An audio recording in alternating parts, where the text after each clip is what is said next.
J'ai toujours voulu devenir auteur de bande dessinée. J'ai toujours voulu être dessinateur.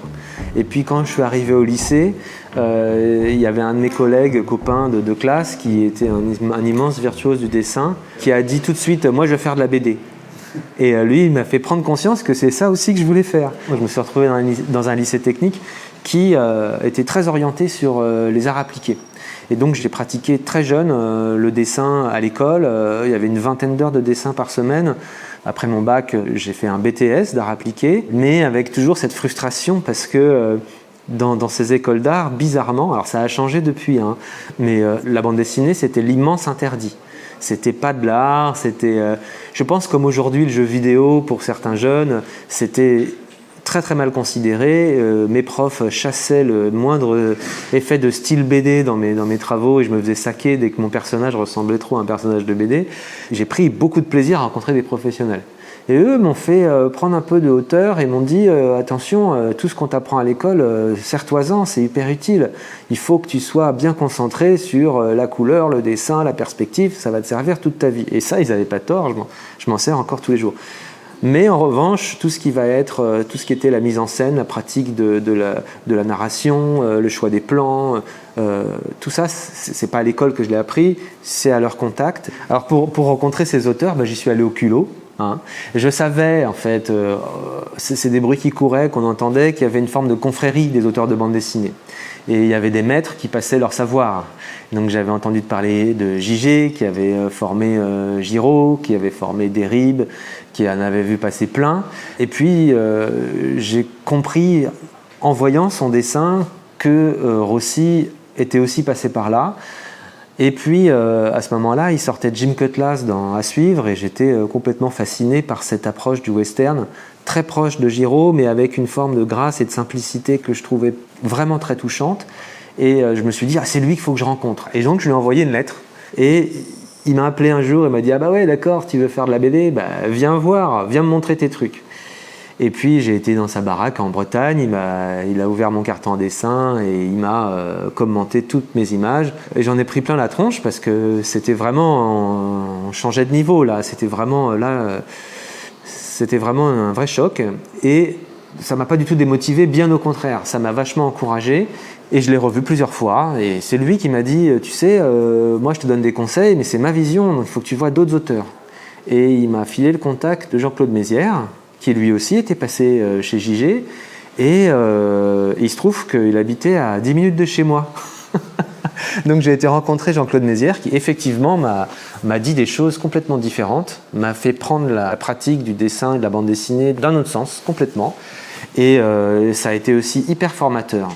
Je ne sais pas si c'est une pratique qui se fait encore beaucoup, mais ça m'arrive de rencontrer des jeunes auteurs, donc moi j'essaye de transmettre le flambeau. Ça, c'est assez marrant parce que c'est ce que me disait Christian Rossi.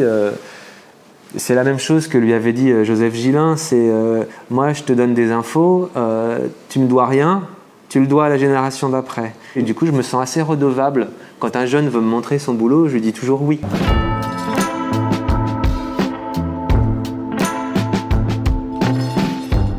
Ma journée de travail ordinaire, c'est que je me lève au rythme de la famille pour amener les enfants à l'école, pour être dans le coup, en fait, de vivre avec les autres. Et puis, ça me fait arriver à l'atelier aux environs de 9h, 9h30. Et puis là, je travaille jusqu'à 18h30, 19h. C'est des horaires de bureau. Moi, je trouve que ça me structure, ça me permet de continuer à évoluer avec le monde qui m'entoure et de ne pas perdre le lien avec soit ma famille, soit le rythme de la société. Et je trouve ça me stabilise, moi.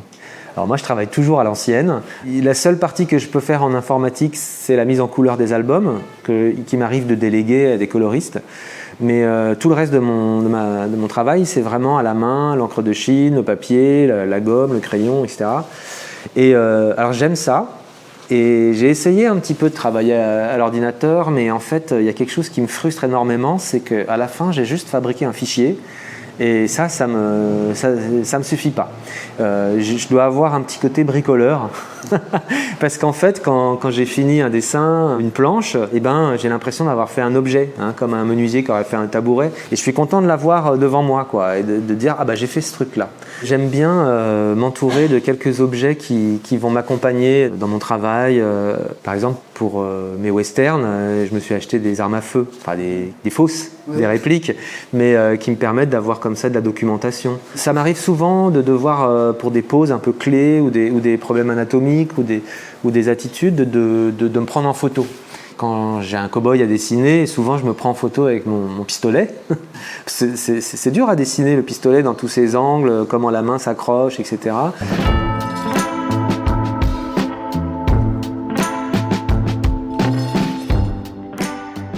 Alors mon inspiration, je la trouve dans mon histoire personnelle. Il y a des choses qui me traversent, que j'ai envie de raconter, des angoisses des fois, que j'ai envie de mettre en scène. Évidemment beaucoup les films. Je suis un grand lecteur en fait.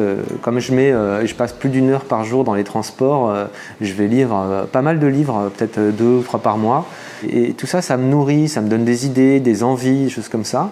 Et puis mon inconscient travaille avec tout ça et de temps en temps j'ai des idées. Alors j'ai toujours avec moi un carnet et dès que j'ai une idée, une envie, un bout de dialogue, quelque chose qui me passe par la tête, je le note pour que surtout je ne l'oublie pas et qu'il ne s'échappe pas. Alors par exemple le prochain Lucky Luke, l'idée c'est de se dire je veux que ce soit dans la neige, donc dans la nature. Donc dans la forêt, je veux qu'il y ait beaucoup de présence de peuples amérindiens. Je veux qu'il y ait Lucky Luke et un enfant. Et tous ces trucs-là, en fait, ça met en route une espèce d'alchimie dans mon cerveau, une espèce de machine à idées, et je note, il pourrait se passer ça, j'ai envie de voir ça, il va dire ça, etc. Des phrases clés ou des images qui me traversent, qui sont comme des rendez-vous après dans le scénario. Je savais par exemple que je voulais absolument des loups, je voulais absolument des bisons, et il a fallu que je trouve des péripéties avec ces éléments-là. Et tout ça, ça fait, c'est des choses qui vont s'entremêler, se greffer les unes aux autres, et puis il y a un fil rouge qui va apparaître, ou plusieurs fils rouges, et à partir de ce moment-là, l'écriture peut se mettre en route. Généralement, mon rythme, c'est le moment où j'écris, c'est un moment où je storyboard aussi. Tout ça, c'est des moments de créativité qui sollicitent énormément l'imaginaire. Et puis après, il y a le temps de réalisation des pages, qui là, pour le coup, fait plus appel à une forme d'artisanat, de savoir-faire. Alors, c'est aussi artistique, mais c'est une autre fibre, un autre lobe du cerveau. Ça va durer très longtemps. Ça va durer 6 mois, 10 mois, 12 mois, où je vais faire que des pages. Pendant ce temps-là, je peux continuer à prendre des notes. Et c'est généralement dans ces périodes-là que je prépare le scénario d'après. Et c'est comme ça que j'essaye d'alterner mes trucs pour que quand j'ai fini un album, le suivant soit prêt à être entamé, pour que j'ai pas de période de creux aussi.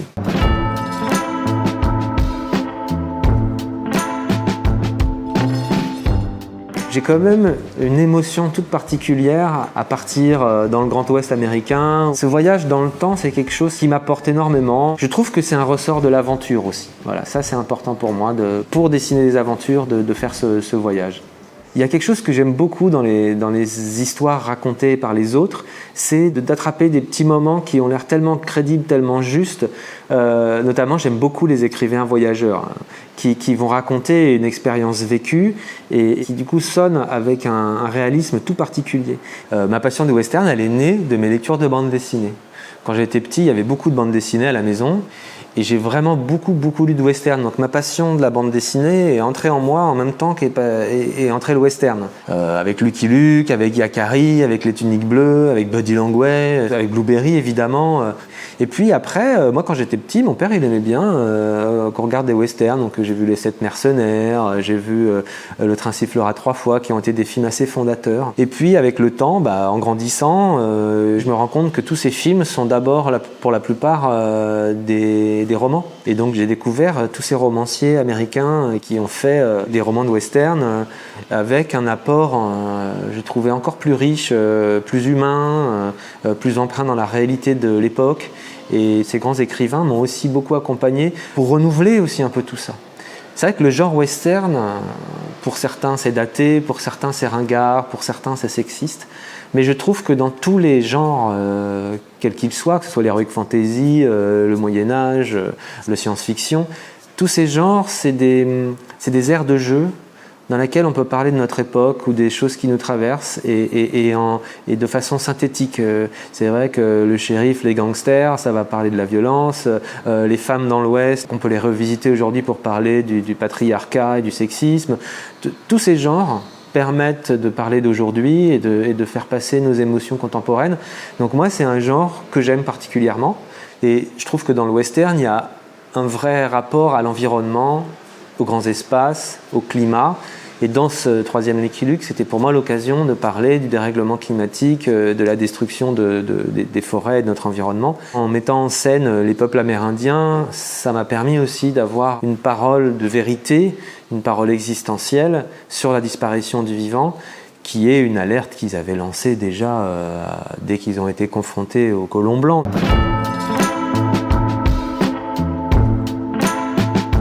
Quand j'entame un Lucky Luke, je me pose beaucoup de questions sur ce que j'ai envie de dire et ce que je fais de mon sujet, ce que je fais de ce mythe, de ce personnage incroyable qui est Lucky Luke.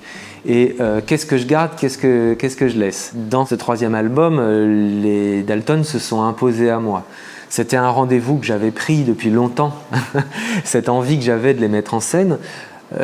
Il a fallu trouver le bon moment. Dans le premier album que j'ai fait, ils n'avaient pas leur place, c'était pas le sujet. Je voulais qu'il ait juste un ami et que cette histoire tourne autour de cette amitié naissante. Dans le second, je voulais parler de sa relation avec les femmes, et donc il y avait ses 3 sœurs et que c'était ça mon sujet. Et là, dans cette histoire, c'est l'histoire de Lucky Luke qui doit accompagner un enfant et qui est poursuivi. Et il m'a semblé tout à fait à propos qu'il soit traqué par les frères Dalton.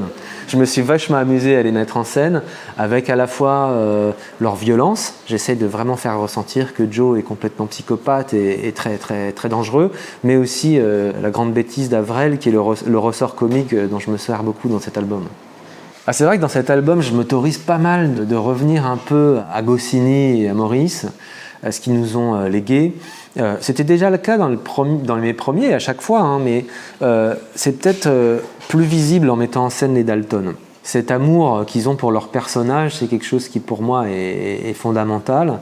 Et puis il y a ce personnage d'enfant que je mets à côté de Lucky Luke qui s'appelle Nuage Rouge, qui est inspiré effectivement un peu du personnage de Billy the Kid, mais qui est aussi très fortement inspiré d'autres personnages de Goscinny, qui je trouve est un des meilleurs auteurs qu'on ait jamais eu pour nous parler de l'enfance.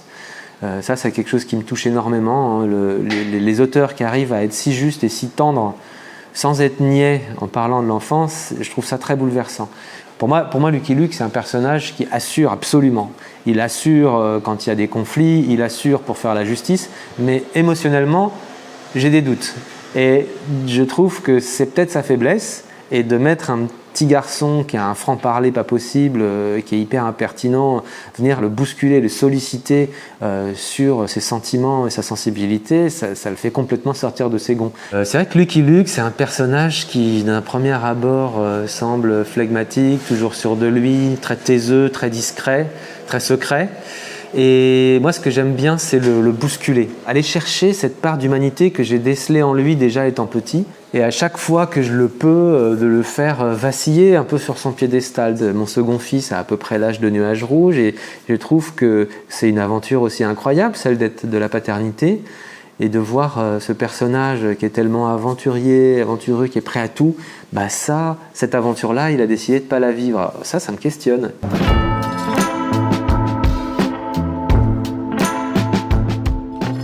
Alors quand j'étais au lycée, j'ai découvert énormément d'auteurs que j'avais pas pendant mon enfance, comme toute la génération Métal Hurlant, Moebius, Bilal et compagnie. Et j'avais toujours au fond de moi ce souvenir de Lucky Luke.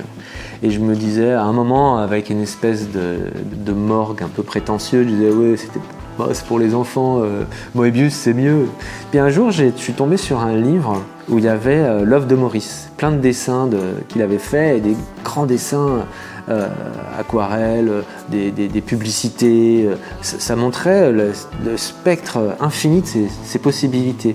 Et là, ça m'a quand même questionné. Je me suis dit, pourquoi, alors qu'il a la possibilité dans ses mains, ce talent, ce génie, de faire absolument tout, il décide de faire cette forme graphique.